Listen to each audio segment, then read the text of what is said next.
Hey guys, thanks for joining us again. I'm Alec of Remnant Performance. I'm Moody of Performance Unleashed. And you are joining our series of installation videos on installing the Remnant Performance 3.8 Turbo Kit. Part 2, indeed. Alright, so next up, what we're going to talk about, let's talk about prep, right? The things that you have to do.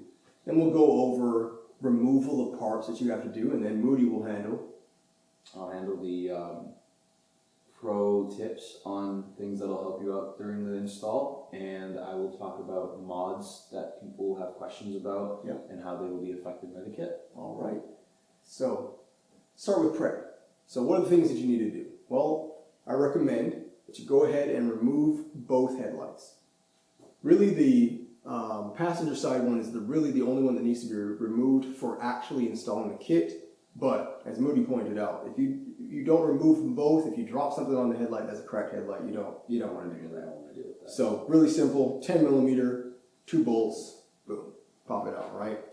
Real simple, as Moody's trying to show you there. Obviously, you're going to need to remove your front bumper cover. That's just 101. You got to take that out. You're going to also have to, from a prep perspective, we went ahead and removed the hood. Put it up on here, and it's kind of a pro tip. So sorry, I'm stealing your thunder there, Moody. But oh man, go ahead and put it up on there, right? Go ahead and put up a some kind of blanket or something like that, tarp on top, and then that way you can make sure you don't scratch the paint, right? So this makes it easy. You don't have to remove it, but if you're going to be under here, it's 4 bolts. It's really easy. So yeah, go ahead and remove both headlights. Obviously, you're going to remove, if you've got a stock 3.8 or stockish 3.8, you're going to want to remove the ducting that kind of ducts the air down there. You're not going to have room for that, so that needs to be taken out. Obviously, the stock air box, if you still got that in there, that needs to be removed. The power steering reservoir, that's going to need to be removed. We're going to need to do some work on that to cut down the bracket to make it fit properly with what we're doing there. And then we're also going to need to remove the fuse box there on the passenger side. Real simple. There's just a little tab there, a little clip, and you pull that and then it slides right up. Real simple. So again, as you remove those bolts, that's exactly where it's going to go back, right back there. You're going to want to remove, if you still have the sound generator tube, get that out of the way. That's kind of where that's going to be right in your way right there. So you definitely don't want that in the way there. Again, that power steering reservoir is going to go back in the same location, and they're actually going to be bolting the 2 of those together when we do the installation of the actual relocation bracket. You're going to want to, again, remove an intake or anything like that that's in the way there. The turbo kit is going to replace your intake. It's going to replace all of your exhaust, as we talked about in the last video, up until the cat back exhaust. So your test pipes, take all those off. Down pipes, take it all off. That's removed from the kit. The other thing you're going to have to remove, unfortunately, you got to remove the windshield washer fluid reservoir. Oh man. Well, don't worry. As we already talked about in the last video, we actually have included a new washer reservoir that's actually going to be right back here against the firewall. So it makes it really easy, again, for everything that you're doing and making sure, obviously, that you don't lose that functionality that you have in the OEM. It'll be a smaller reservoir, but super easy to fill, and it's right there. So again, from that's pretty much covers everything from a removal perspective. Yeah. So just, I'm going to go into pro tips on certain things to help you out with the removal. The bumpers, they're kind of finicky. We've heard a lot of people, and I've had personal experience with some of the tabs breaking. So one thing that I've learned works really well is instead of prying at them from an angle, is you pull. So over here, on this side and on the other side, there are these tabs and these brackets. If you just pull on the bumper from under it at a flat like this, it won't crack the bumper and it won't break the tabs. Moving the headlights, you will not be able to remove them until the bumper is gone. Okay? A lot of people have tried to take the headlights out without the bumper. Doesn't work. There's a little tab in front of the bumper that holds onto the headlight, and it kind of looks like an angle like that. When you're deciding whether or not you're going to remove the hood, if you end up wanting to remove it, highly recommend you having another person to help you out. Yeah. Just because once you take these 4 bolts off, the hood's going to drop on the windshield. I've had it happen where someone has tried to do it on their own and they've cracked their windshield. Last thing you want to do when installing a turbo kit is crack your windshield. Exactly. So these 4 bolts are 12 millimeters. You're going to take your handy dandy impact and you're going to loosen every single one of the 4. You're not going to take them out, but you're going to loosen them so that you can undo them by hand. Yeah. From there, you're going to hold the hood with one hand and hold the other corner with another. And you're either going to lean it against your head and your shoulders and kind of support it, and then take the bolts out by hand.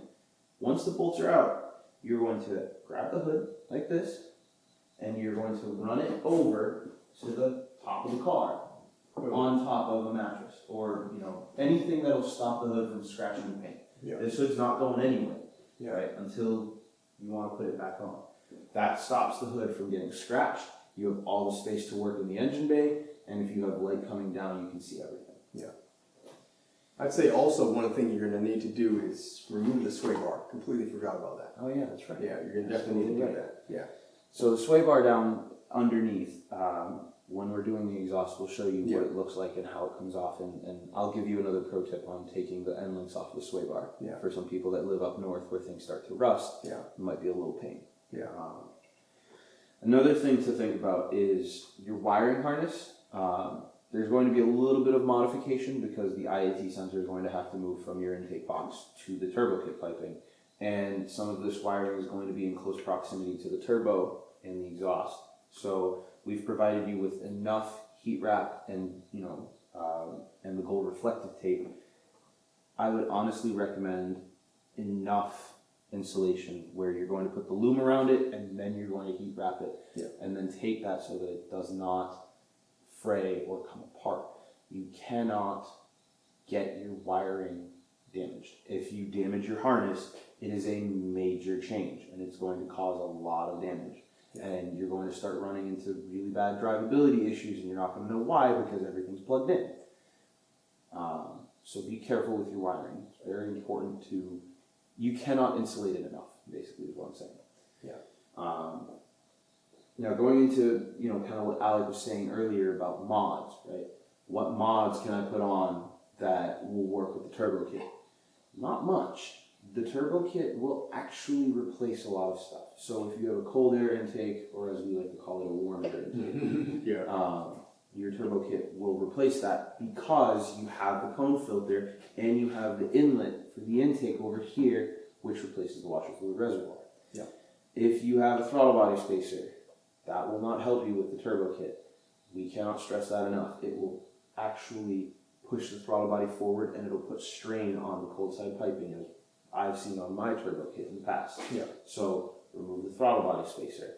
If you have a board throttle body from like 3.8 Performance, if you have a manifold from 3.8 Performance, if you have a riser from 3.8 Performance, those will not affect your drivability or the performance of the vehicle under boost. Those are meant for naturally aspirated cars, meaning they will give you torque until you hit boost. Yeah. The turbo options that you've been given from Remnant Performance are actually really suited to the vehicle and this engine, meaning that they spool insanely fast. Yeah. The smallest turbo option, the 67mm, will spool at around 2400 RPM, which is just a little bit over idle. You're not going to need torque for about 500 RPM. Yeah. The 70mm journal bearing will spool around 3000 RPM. That one maybe you'll get a little bit of performance under, outside of boost. However, once you hit boost, these mods will not affect anything. You will actually need less of a path to get to the intake runners from the turbo. Yeah. So I'd say the only thing that we would say is that would be helpful really is the stage 3 manifold port and polish that 3.8 Performance is offering. That one will help, obviously reducing any restrictions there in your intake path. That will make some more power. So if you guys are looking to do that, I'd say that, and then obviously a board throttle body. But yeah, the riser is not. Well, I take that back because he said that you have to have the riser with the stage. With the stage 3. Yeah, but the riser in and of itself is not going to. It's not going to help you. So if you're going to go with stage 3, then do that. But if you're just adding a riser, don't do that. It's not going to help. Don't put on things that you think are going to help you, because you're changing the vehicle from naturally aspirated to forced induction. Yeah. Before you install any mods, make sure you contact any of the Alpha Speed dealers or anyone else that has put a turbo kit on the vehicle, or any of your tuners to, figure out if that mod is going to help you or not. Yeah. Another thing. Yeah, another one is the pulleys. Yes. So I've received a couple of questions from people asking about pulleys, engine pulleys, the aftermarket lightweight pulleys. For a naturally aspirated stock motor, not pushing that much power, aftermarket lightweight pulleys will help you rev and unrev, quote unquote, a little bit faster because it's less rotating mass. There are so many brands out there, Unorthodox Racing, Torque Solutions, whatever, and they offer you the water pump pulley, the alternator, and the crank pulley. Right. Yeah. Accessory pulleys are fine. Yeah. Those will not cause that much of a difference in terms of negatively harming anything. The crank pulley, however, I have noticed and witnessed higher power applications as well as naturally aspirated applications cracking the pulleys because of imbalance. The pulleys from the factory are balanced to the motor. The motor on the 3.8 is internally balanced, however, the pulley helps dampen any vibrations. It's called a harmonic balancer, it's not just a pulley. So putting a lighter weight mass that is not inherently balanced to the style of the engine is going to cause stress, and it's going to not dampen any of the vibrations from the crank itself, so the pulley is going to vibrate itself apart. It's exacerbated, meaning it gets worse when you put a turbo kit on, because now all those vibrations are accentuated by making more power.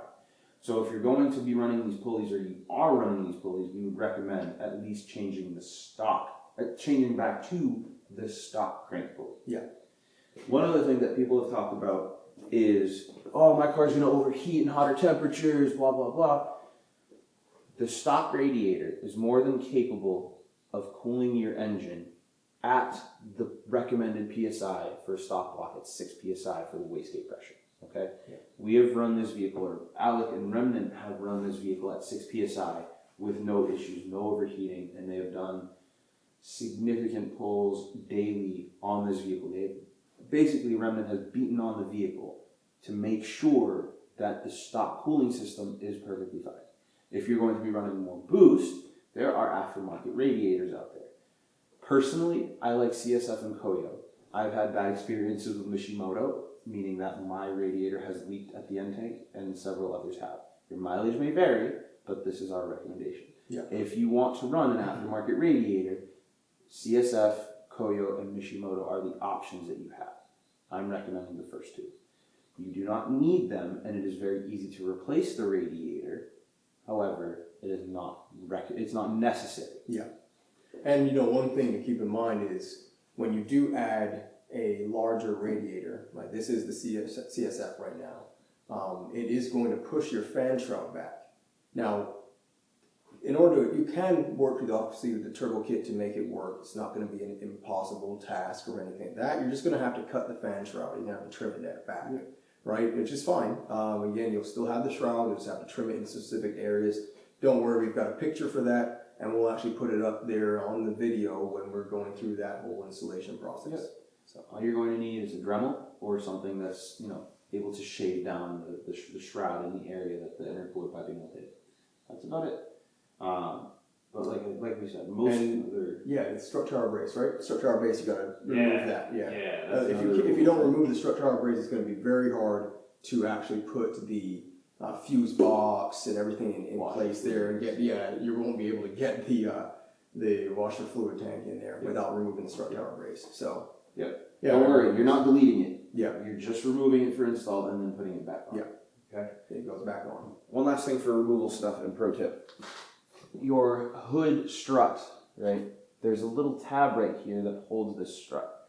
Getting a small flathead screwdriver to slide in here and pull this out will help you significantly in removing the strut. You don't need to take the strut off, right? You just need to take it off the hood. Yeah. I think that's all for mods, prep, pro tips. As we go along, we'll find out more things to let you know. You know, for example, if you're taking these hoses off, you'll notice that the factory hose clamps are just compression clamps. A lot of people will run screw type clamps or worm gear clamps. Those work fine, but for the vacuum hose on the vehicle, these clamps will be totally fine. Yep. You don't need to replace them. If you want to, that's your prerogative, but we don't deem it necessary. So. Yeah. We do have zip tie, so Yeah. obviously you can do that. And you can trim it back and it looks great. It's nice and black, so everything will be black, so it'll be pretty sweet. Exactly. But yeah, the stock clamps are perfect. I think that's it. That's it for prep work. Yeah, great. All right, in the next video we'll go over actually removing some of the parts and getting you guys ready to be able to start installing. Yep. All right, till next time.